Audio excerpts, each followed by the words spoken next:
I kind of wonder, I mean, this was almost like a solemnity. The two readings, we proclaimed the Gloria this morning for the dedication of a church. But it's, as I said at the beginning of the Mass, it's more than a dedication of the church. It's the dedication of, first of all, the church of the Pope in Rome and the Mother Church of all the world. It's what we celebrate today in the dedication of the Lateran Basilica. Probably a number of you probably been to Rome and have visited the church, prayed there, perhaps maybe celebrated Mass there. And it's the fact that, it's been around since, as I said, 324. It was Constantine that dedicated it. He called it the Basilica of Constantinia, of course, after him. But after that, it was, in fact, the church dedicated to the popes, and the fact that it represents the universal church. That's you and me. As I mentioned at the beginning, it's not just a building, but it's those living stones built one upon another since that time until this very day that we celebrate with great love and devotion. Living stones.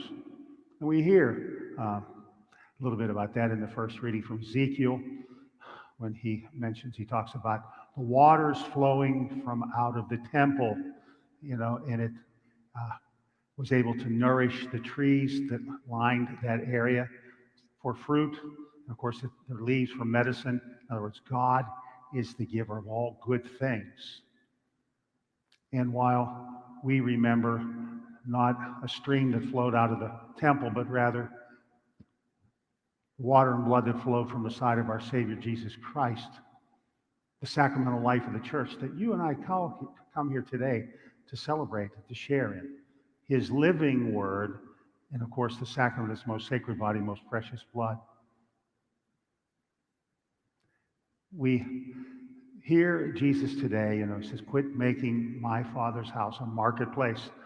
And we know that scene. It was righteous anger, not sinful anger, but righteous anger that allowed him to make those cords, tied them together and make it a whip to drive out the money changers and all the animals knocking over their tables.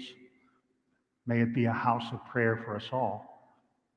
Sometimes people kind of jokingly say that, we still haven't learned our lesson because we're always selling things, at the back of the church, but for good reasons. We do those things for the purpose of continuing the good deeds, the good works of the church. So I don't ever make that a mistake to say that we shouldn't be doing that. Now, I wouldn't want to do it right here at the altar, of course. But, there are opportunities for you and me to help one another, to help our sisters and brothers, and to build the church, That's what we're celebrating today.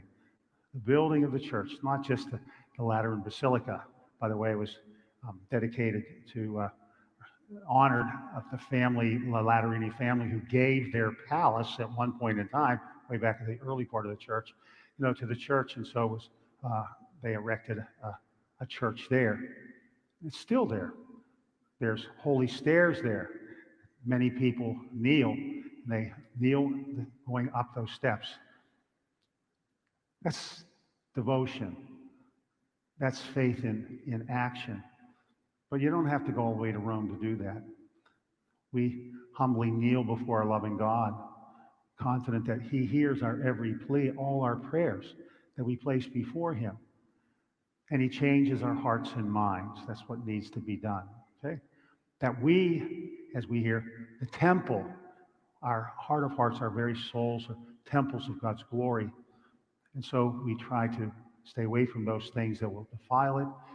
And through our prayers, by God's grace and the sacramental life of the church, purify our heart of hearts, our souls, until we all can be together with the Lord in his heaven. But he's present here. He's present here as head of the church. He's present here in our hearts and minds. He's most definitely present in the Eucharist that we will soon celebrate and receive.